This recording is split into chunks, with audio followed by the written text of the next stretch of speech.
This is Guardian Radio, your station for up-to-the-minute news and intelligent, interactive, and engaging conversations. 96.9 FM.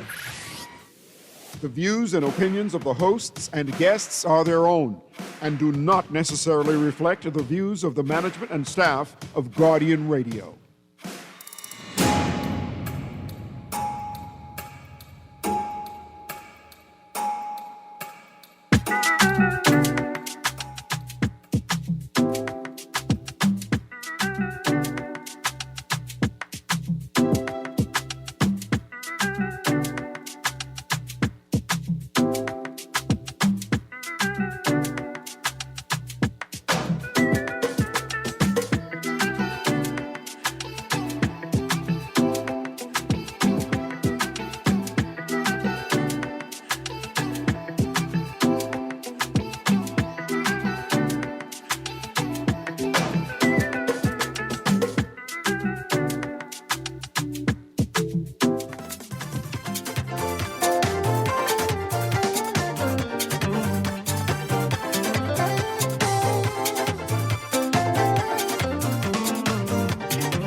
My boss and I can take one trip, but if it lose,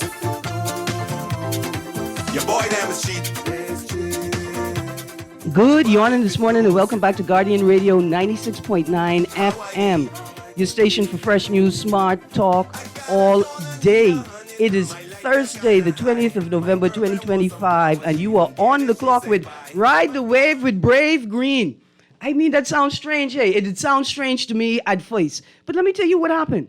I was in the Salvation Army this week, and I was walking around thrifting because you can find so many wonderful things in the Salvation Army thrift store. And this shirt jumped out at me, like literally fell off the rack. I mean, mind you, somebody walked past the rack and hit it, right? But this shirt, a Ride the Wave with Brave shirt, fell off the rack at my feet. And then I heard a sound say, wear me, wear me, wear me, and you'll see success, right? So I said, let me try it out. Plus, I don't like the idea that people think that I am anti-PLP because of the critical nature of the critique, the political critique, and the critique of governance that I offer on my show. So I wearing the shirt to see if I can see success. But I tell you what, if I see my Auntie Ona Bailey today, then it will have been a success because I gave the shirt to her after I wear it, because who is a truer PLP than my Aunt Ona Bailey, a stalwart, right? We say a true member. Anyway, good morning, Ona Bailey, and good morning to all the PLP members and supporters out there. Please continue to listen to not just my show, but all the shows on the Guardian platform, right? Continue to listen, continue to contribute, continue to share your critique, your commentary, your questions. I just want to say one thing. I don't run political ads on my show for free. Nobody does. The station has a rule. You have to pay for political ads. But if you are prepared, if you are, as a party member, want to call the show and you want to say something on behalf of your party or offer a critique of what it is your party is doing, I am willing to engage you in conversation about what you're talking about. But I don't want anybody to think for any minute that I have like a bias against any particular or individual political party. I treat them all the same. They all gonna get this critique. And they all should love it, because it is critique that will cause these political parties to grow. It is critique that will cause the political parties to strengthen themselves and thus strengthen the governance that they offer us. I want to ask members of political parties to not be discomforted by critique. Hear the critique, right? Sometimes the critique has come nasty, off base from people. You don't have to engage everything. Anything that is nasty, you let that go, right? But often there are answers in the critique to questions that parties and party members have been asking themselves, right? So let's not be afraid of critical interrogation of governance, of policy, and of political matters. Now, caller, I see you on the line. Give me 3 seconds and I come in right to you. I just want to put on the table what we're talking about today, right? So here's some of the topics I have for today. A tale of two ambassadors. A tale of two ambassadors. Arawaki, the Eastminster system, Golden Isles, advance poll to by-election, and traffic bingo. Traffic bingo, because when that parlay hit, I gonna be so rich unless you hit my car, and then I can't go far. Let's go to the phone line. Good morning, caller. Good topics, Erin. Thank you. Good topics. Now, on your first critique, Yes, sir. This is a general thing I've seen. I can be in a room, in a gathering, made up of FNMs and PLPs. Well, I guess guys, like that. And I can be talking. And as long as I don't name a name or point a finger, both sides think I'm talking about them. Both sides think I'm talking about them. And, if you're in the and they be pushing you, trying to get you to take a side, you see? But as long as you stay down the middle, every PLP and FNMs think you're talking about them. Yeah. Okay, baby. Thank you. Have a good day. Absolutely. Thank you. And I think this conversation ties into the electoral conversation we're having right now, right? And the gentleman said, they want you to pick a side, right? Because your allegiance to in the prevailing political culture, your allegiance to the party must be a matter of trust and faith. See, there are always parallels, right? There's a Christian tenet that says, you cannot know if God is real. You must believe. You must have faith. You must not seek out an answer, but you must be comforted in your faith and your belief that he exists, right? And we've paralleled that. I come to you right now, caller. We paralleled that to political culture, right? You don't need talking points. You don't need to know what our policy position is yet. Or at least you don't need to know that to decide whether you're going to be a member of this party. Either you is a believer or you're not. Either you belong or you don't. And all the rest is like what they call minutia. It's insignificant. Anyway, let's go to the phone line. Producer. Good morning, caller. Morning. How are you? I'm good, thank you. How are you? I love what you said about creaking or critiquing. You say. Yeah, critiquing. Yeah, that's important because it develops the person, it makes them better, So they'll see where their weak spots are or strong spots are. Today, Mr.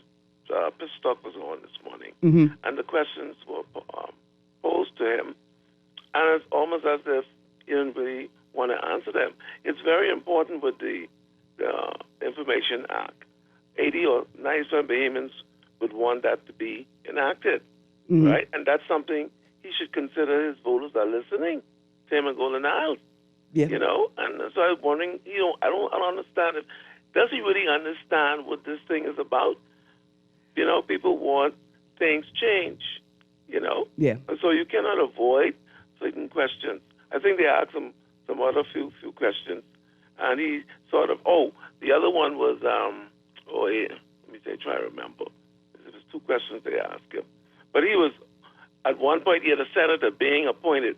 Senators should be appointed independently because they are loyal to their party. So, and his thing, he don't support that. He don't believe in that. So I'm saying, if you are bringing something new, Mr. Pickstock, you're brand new, like he young or whatever, but you are still in line with your party. and the philosophy, because people want the Senate to be changed, independent, where we get a proper legislation, where we can add or minus or, like you say, adjust to make it better for the Bahamian people. Yes, sir. I see people thinking about their parties. Your thing is for the Bahamian people. Yes, you know? sir. As a I have representative, brother, yeah. he's deceased now, but he worked on behalf of the Bahamian people in tourism.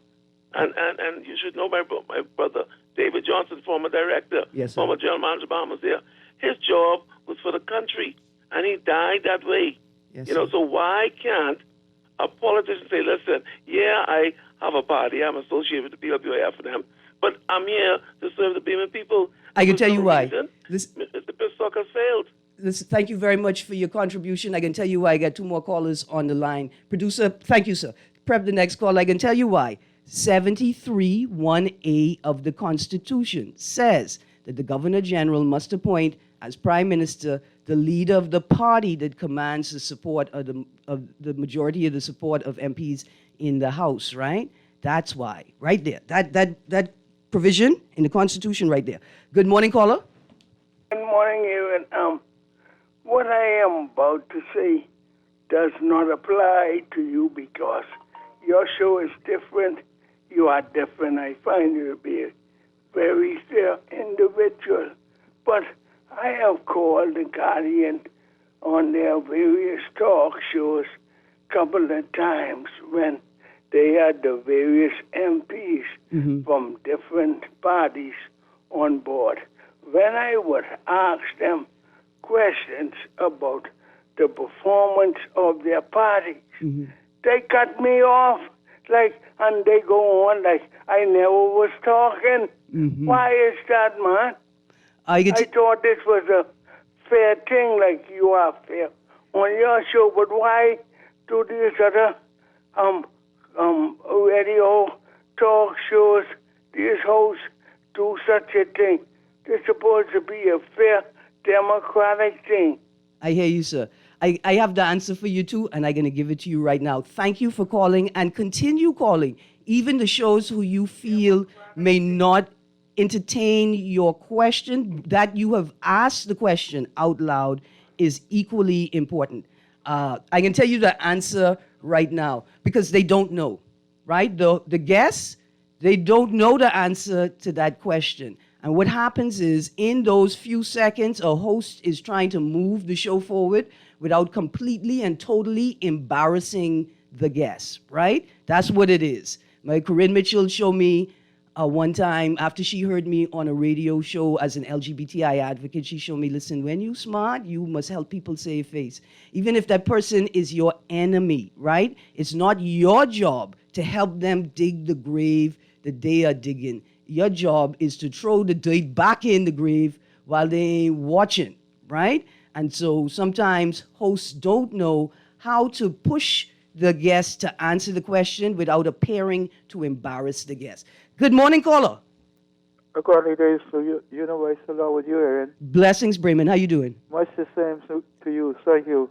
You do a beautiful job.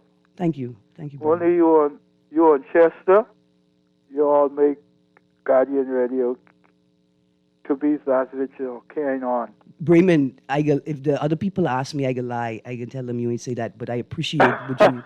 I appreciate what you say. It's a fact. It's fact. Some truth. I hear you, sir. Thank you. But what I'm calling for, right? Wayne Monroe got to stop coming on this radio talking foolishness. Every time I call the Central Police Station, especially on weekend, they're gonna tell me it ain't any car. You know, I mean, all of them tell me it ain't any car. All of them would be on, and it's impossible for it to be no car or no truck. Yeah, that station right in the city. Okay, Wayne Monroe got to stop this foolishness. What he be doing? And he's saying he's all of that. Wayne Monroe, stop your foolishness, Bremen, darling. I hear you, sir. I hear you, sir. Let's go to the next caller. Good morning, caller. Good morning, Miss Greene. How are you this morning? I'm good, thank you. Listen to me. You say you wearing your T-shirt. What is on your T-shirt? This one say, ride the wave with Brave. You know if your your uncle Dario Mitchell see you that on now, he would smile from ear to ear. Yeah. You know, he'd be the happiest man on earth today. Yeah. Yeah, but that you see that drop and you put that on today. Yeah. That is a sign. Trust me. Listen, what is going to happen on Monday? Trust me on that. You know why? Before to play this tape back. What? Okay, I didn't know I was a part of all of that. That was a God-sent message for you to bring out this morning. I hear you. You know what I've learned recently? I want to say good morning to the entire St. Barnabas family, the entire Anglican church family, you know, because Leish Boyd is my cousin who I have to call uncle. But St. Barnabas in particular and the Hannah Hasty Tynes Association, right, reinforced for me the message about community. See, once we touch hands, we are community. And the way that we engage each other must change. Is science. That's like Einstein or one of them quantum physics science principles. Once you touch hands with somebody, your relationship with them changes, right? And so it's important for us to remember that. And I even measure my critique with that. That I, as a host, I have the space to critique whatever I want, but as a member of a community. Yeah. But Miss Greene. Yes, sir. Your lifestyle doesn't bother me, you know. That's your lifestyle. Listen, if you ask my neighbors, hold on. If you ask my neighbors what my lifestyle is, they can tell you. I don't know, but that woman is in the yard talking to raccoons. That's all they can tell you. But with me, when I used to drink and stuff, there were a lot of people didn't like that. But that was my lifestyle at that time. So whichever way can make you happy, that's between you, whoever, and your God. You got to answer to God. You ain't got to answer to nobody. Nobody get the key for heaven, neither hell to push you in. Yes, sir. You know, but to keep up a good work. Like I agree with Raymond Darling too. You're doing good. You need to teach some of the more senior people around that station to have some more courtesy and some more respect for the calling. I hear you. Yes, ma'am. Well, you know what happened to me? I'm the vice chair of the Hannah Hasty Tynes Association, and the empathy and energy it takes to wrangle Hannah Hasty Tynes people and the community that always shows up to support me in that work. Thank you, sir. Good morning, caller. Good morning, Erin. How you doing? I am good, thank you. How are you? I'm doing simply fantastic. Erin. Yes, sir. Let me ask you something. If a government appointed you as in any role to serve for the country, in this particular case, I'm going to actually touch on the role of ambassador. Yes, sir. And you offer commentary that may not be in line with what the government or the political party serving as government wants to put in the public domain. Why do you believe that the person should be cautious or threatened that their ambassadorship could potentially be taken away if they do not toe the line?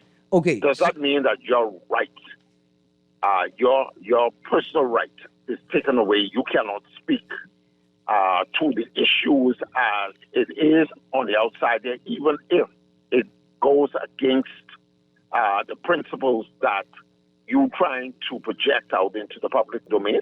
Okay, so let me answer this, right? In the Westminster system, the WESTMINISTER, Westminster system, right? There is culture and convention, and the culture is that you represent the government. Bang. As an ambassador, you represent the government. When you speak on behalf of the government, and that's your public personality, and then everything else falls away. See, that's the problem with appointing superstars as ambassadors, because they're not ordinary people, and they weren't ordinary people before you appointed them. You see, in the Westminster system, there are rules and conventions about this, and so to the second point, there's a difference between caution and threaten. Yes, an ambassador can expect at any time a member of the diplomatic service, to caution them to ensure that they are always aware of the scope of their authority as an ambassador, right? Bang. To threaten is an entirely different thing. But as we go to the break, I want us to think about this. Are we practicing the Westminster system?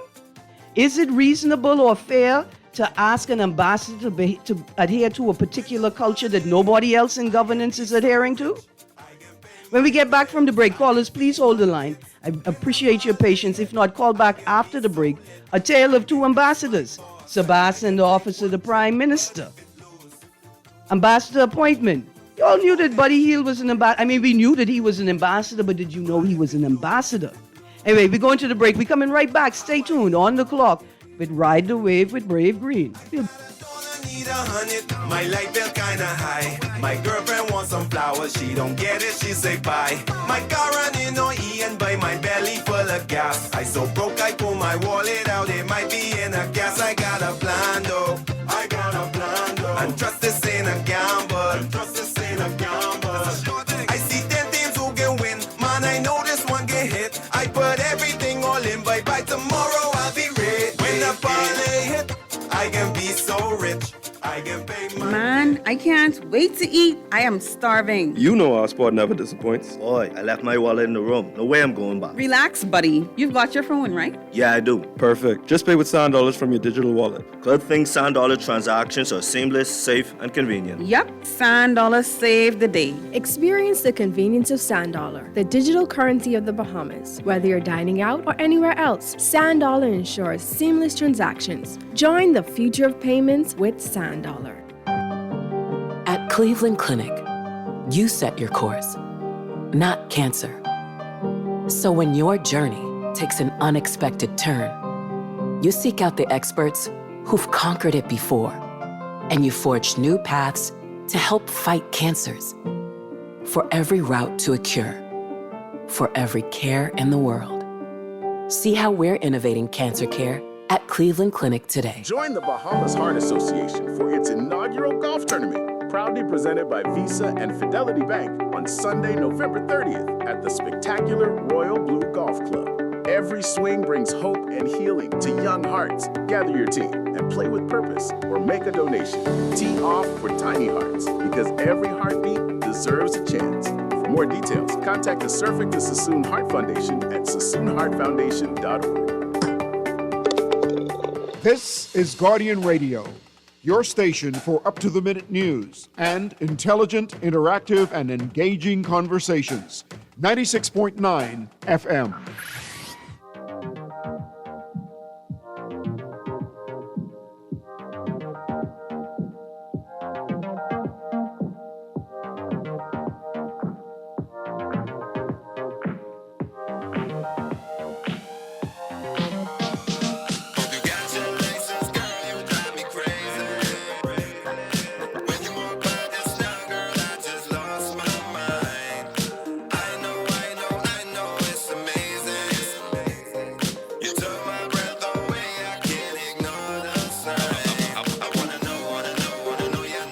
Welcome back, welcome back. Hey, that's another Tonash song, you know.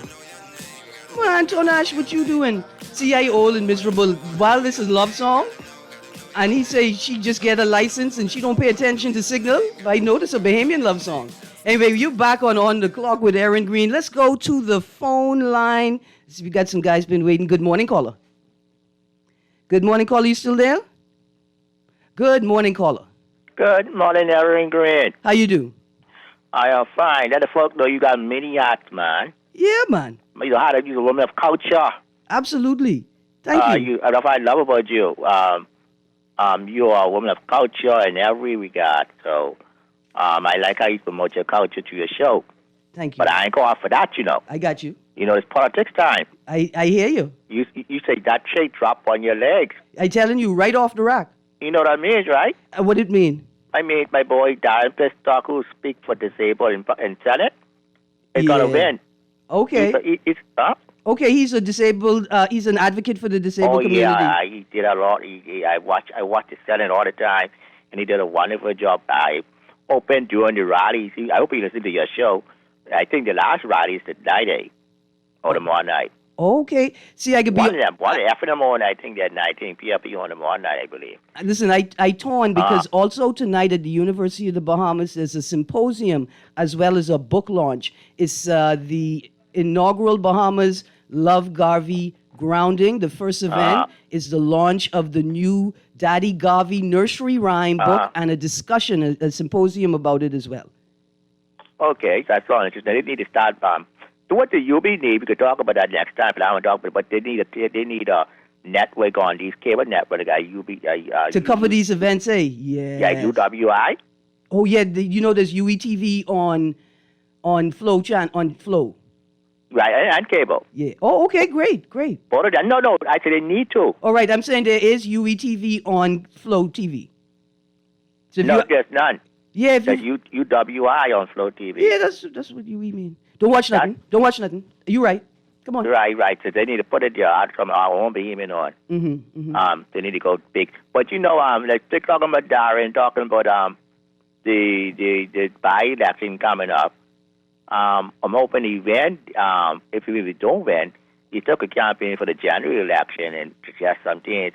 Make sure the sidewalks accessible and the parks be accessible for wheelchairs. Be community-minded of folks of disabled folks who can't get out. Yeah. Be minded that you could go to them.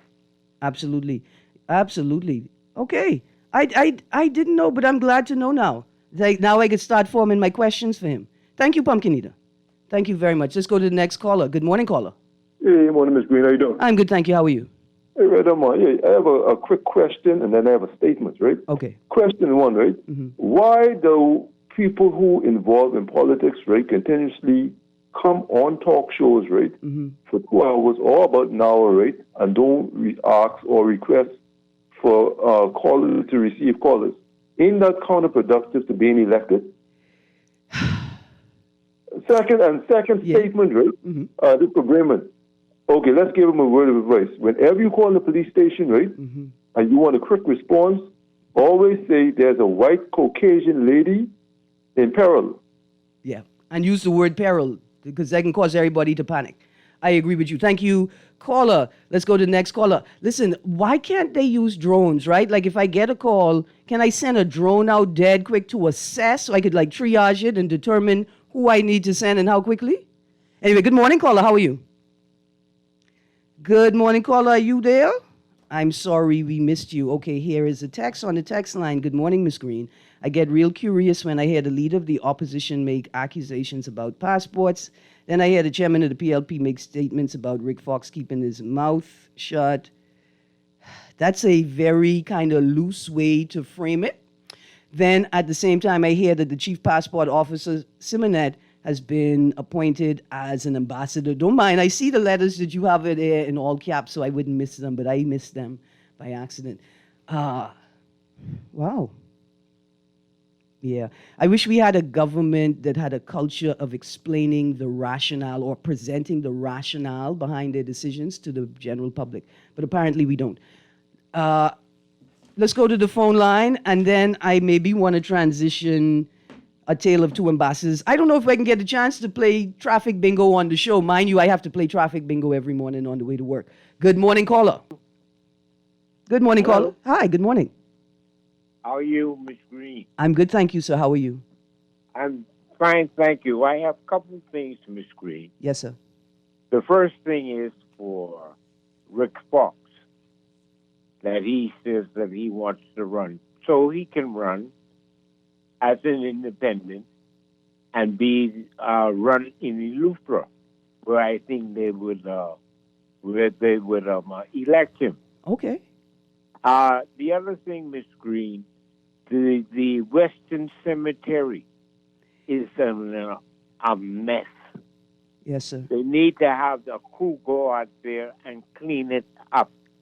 Yes, sir. And that is, the graves are open up, and they need to fix the curbstones and do so many other things, Ms. Greene.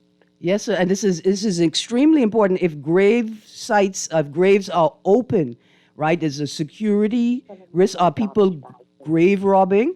Are people stealing bodies to sell for medical experimentation? No, that's not behavior. Yeah, well, that's possible because they're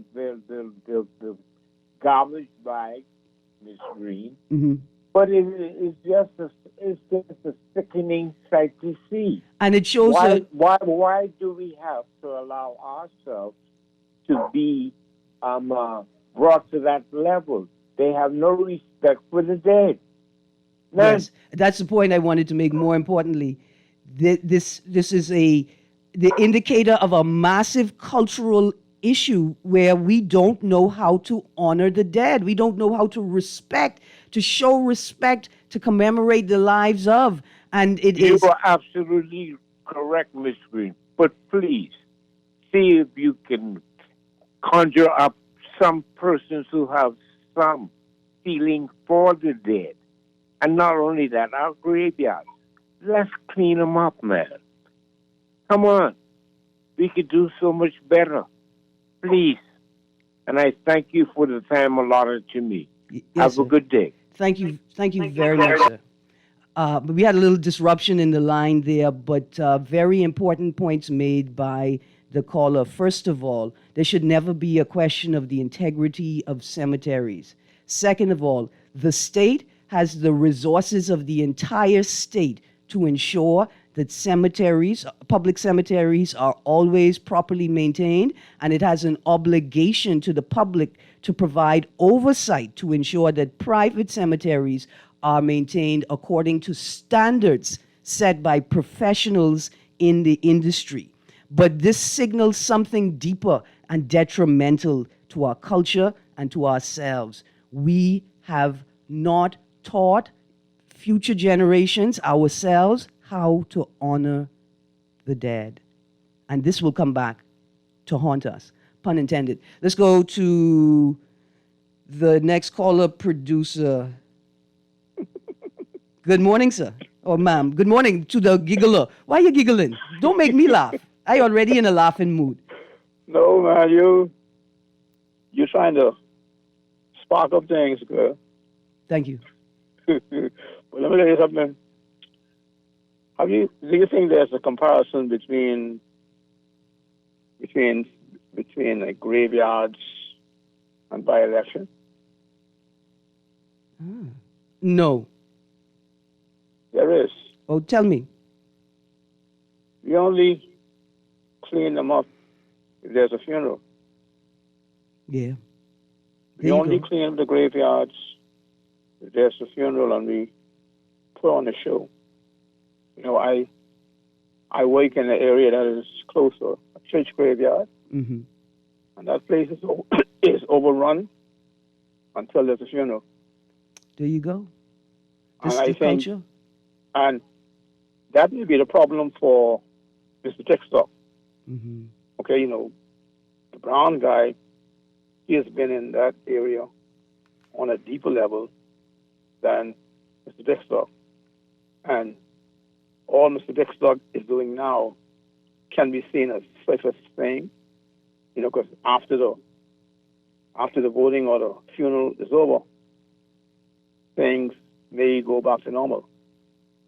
And I think that's something that he needs to try to change the view of that, okay, because I don't think he or the PLP are ready for Golden Isles. Okay, you know, that is Southwest Nassau, a very self-sufficient community. And you drive around there, you don't see no slums or anything like over the hill. Okay. Okay? Have a good day. Thank you, sir. Thank you very much. I hope that political parties see that people are listening, right?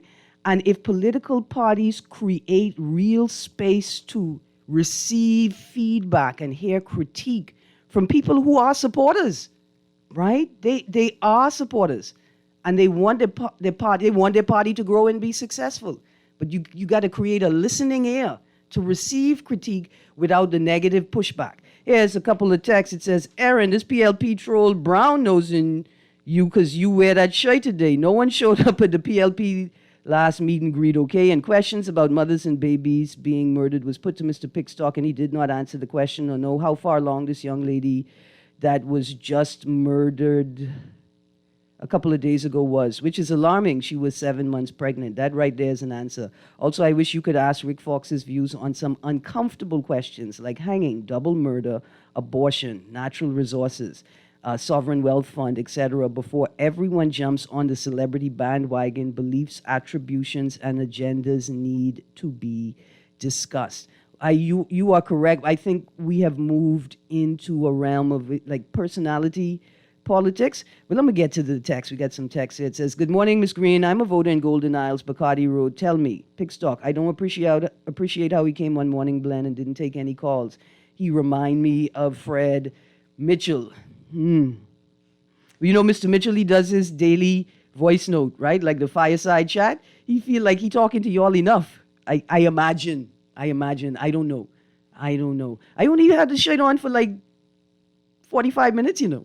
I don't know everything about the PLP yet. Here's another text, Lady Greene. There are 3.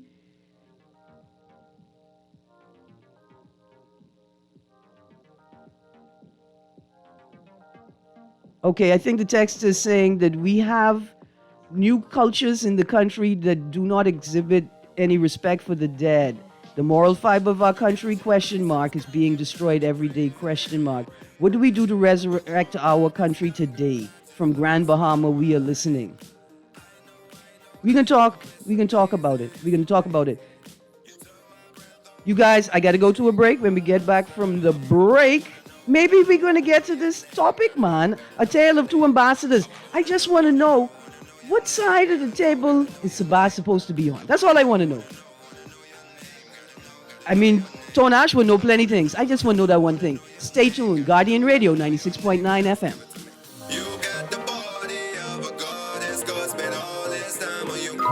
Are you searching for something new? Something exciting? Your dream job in paradise? Well, look no further. Royal Beach Club Paradise Island is hiring. Join a dynamic group of passionate hospitality professionals, craft unforgettable moments, and thrive in a vibrant, welcoming atmosphere. Play your part in shaping the future of our team while growing your own career every day. Bring your energy, your passion, and your creativity to a workplace that's as dynamic and fun as you are. At Royal Beach Club Paradise Island, the opportunities don't just exist. They're limitless. So are you ready to find your perfect fit? Visit Royal Beach Club at paradiseisland.com/career today and step into a world of exciting possibilities.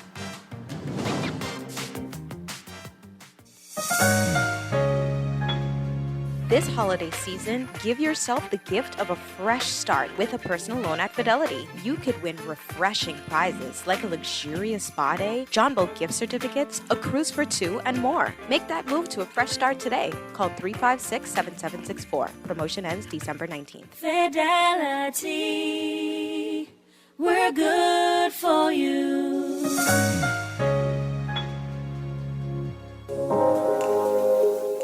Love the show? Want to give your support? Become a sponsor today. Call 302-2300 for our rates and packages. That's 302-2300. Become a sponsor on Guardian Radio 96.9 FM. Fresh news, smart talk, all day.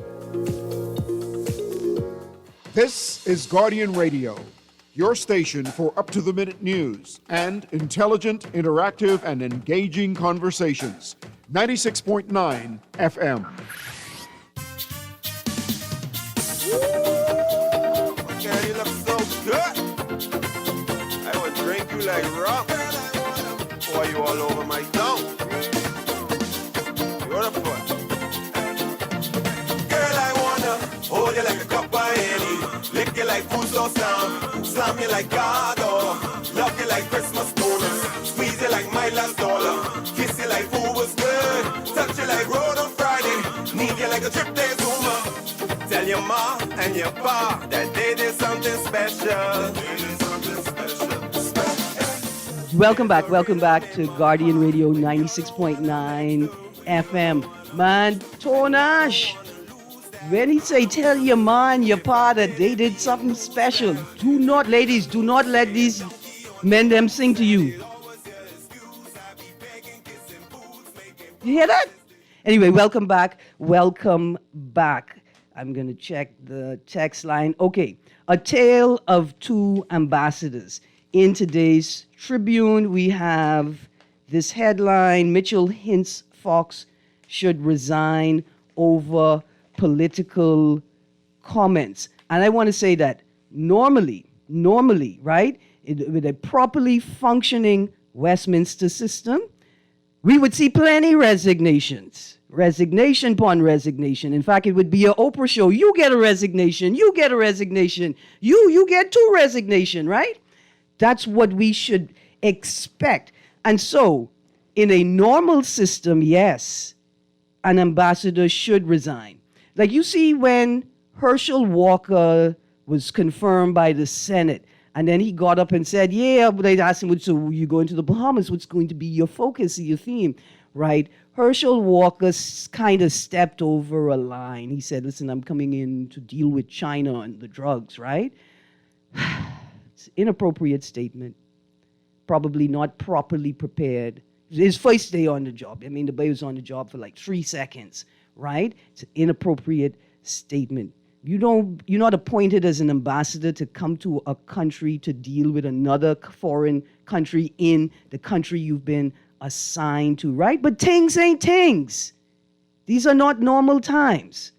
So the question of whether Fox should resign, right, over political comments asked me to ask the question, in the series of photos we saw this week emanating from the office of the Prime Minister, that I think was meetings with vendors at Arawaki, what was the function of the ambassador in that space? Like, why was the ambassador Bastian in that space? Now, is he a vendor at Arawaki? Is he an investor in any of the businesses at Arawaki? And if he were, why was he on that side of the table with the Prime Minister? Right now, it is entirely possible. It is entirely possible that the two pictures that I looked at were actually from two totally different meetings, you know. That's possible. But what I noticed is that the Prime Minister and the Minister of Tourism, the MP for Exuma, they were wearing the same ties in both pictures. Now, I don't expect people to go home and change their ties, right? But there were more things in the image that suggested to me that I needed to ask the question out loud. What function did the ambassador serve at that meeting, at that time, in that room, on that side of the table with the Prime Minister, right?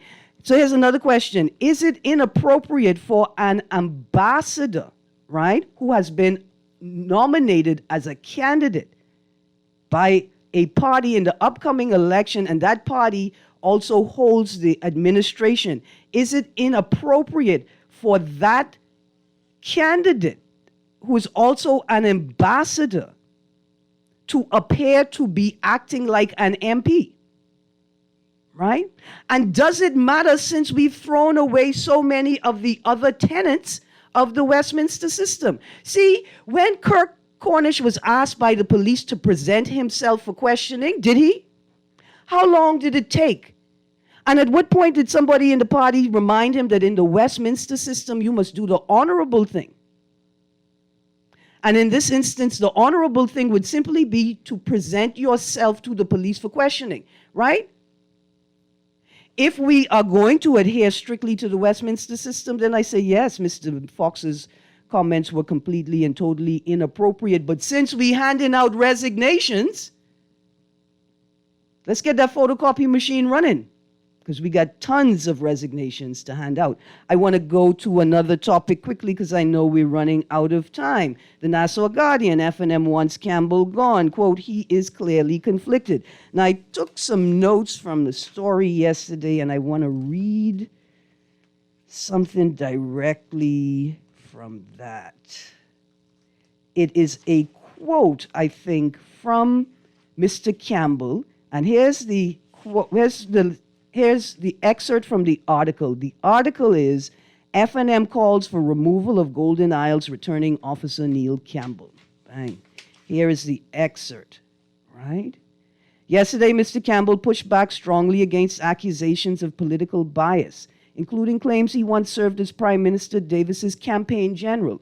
He denied any improper conduct, saying his personal relationships have never influenced his duties.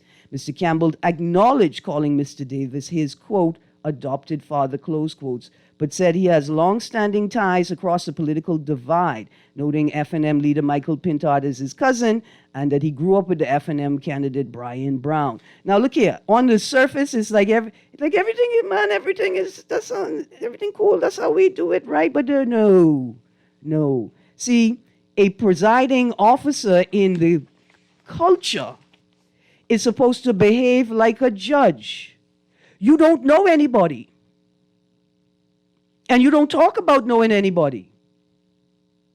And if you are required to acknowledge your relationship with politically exposed people, then there should be a proper mechanism within which to register that. Right? Because in a small island place where conflicts of interest are unavoidable, there must be mechanisms to manage conflicts of interest, and they must be maintained, and they must be operated. Otherwise, you, Mr. Campbell, then become the victim of the same political culture.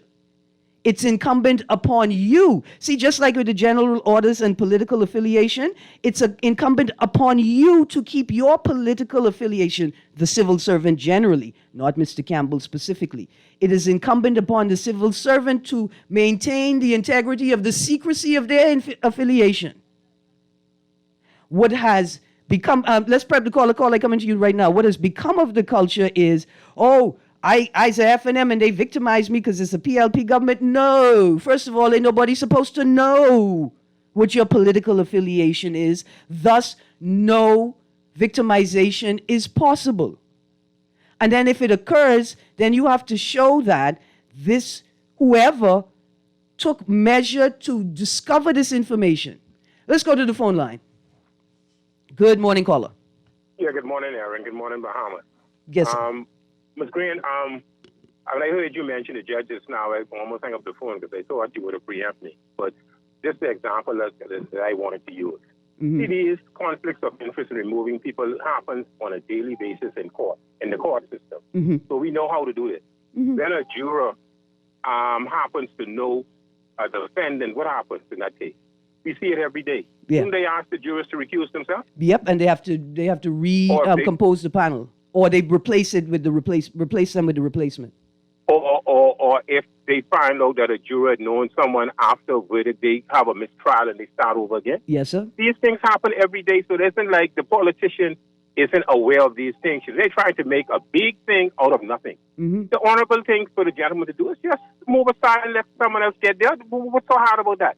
Yep. Why make it to appear that it's a conflict of, it is a conflict of interest, but why make it appear that that people are doing something wrong for asking him to remove, and that recuse himself? That all the critique offered is just political mischief. This is valid critique. And see, the more important thing is that the presiding officer is an office, right? That's a function in the government. Anybody who is trained could fill that function. It don't depend on me. It's the office that must function. Exactly. And then you don't want to see what the gentleman failed to understand, Mr. Campbell, that is, and his supporters, is that they make it seem as if that it's a personal attack. You're not even interested in Mr. Campbell, It's the office that you're trying to protect. Yeah. The office. You don't want to contaminate or make the office appear as if that is leaning towards somewhere else. It makes no sense when you should really be in the middle. I got you. Just for him to recuse himself, that should be a no-brainer for the government's mind. We shouldn't have to be going back and forth over something that is so clear in terms of conflict. But I'll see what happens. But I'm almost certain that by Monday, you'll have a new presiding officer. I'm almost certain about that. Well, let's see what happens, and let's be careful in our critique, because ultimately the goal is to ensure integrity in the electoral system. Yes, sir. Thank you. Thank you very much. On a matter of conflict of interest, I was added to a WhatsApp group with a number of very senior people in it, and then somebody identified me as related to my mother. And the first thing I put my hand up and say, yeah, that's my mama. And as soon as y'all added to the group, I will remove myself because that's a conflict of interest, right? And I got to be prepared to manage it at any time. Let's go, texters. Good morning. We must avoid condoning behavior that could be perceived as a conflict of interest, even if it does not technically qualify as one. Our responsibility is to ensure fairness across all parties because the integrity of our system depends on equal treatment. No individual should be allowed to gain an undue advantage over others. Another text quickly. Lady Greene, the PLP candidate lives over PI like the elites in our country? Question mark, question mark. Someone rich financed his education. I don't know about that. That boy say he was a butcher. I believe he was like 13. His career and lifestyle, he shows that he doesn't have the common man or woman touch. So time will tell his real future. Stay focused, Bahamians, and vote for the right candidate. All right, here's another text. Perhaps you need to ask, is the ambassador involved in the financing of any of the fish fry businesses? I did ask that. Subtly, I did ask. I tried to ask. Anyway, all kinds of questions to be asked. Unfortunately, we are all out of time. Caller, I see the call just came in, but I in a new display. I can catch this wave. If I miss it, it could be a tsunami. I ain't got time for that. You guys, Guardian Radio AM, CA Nuri is up next.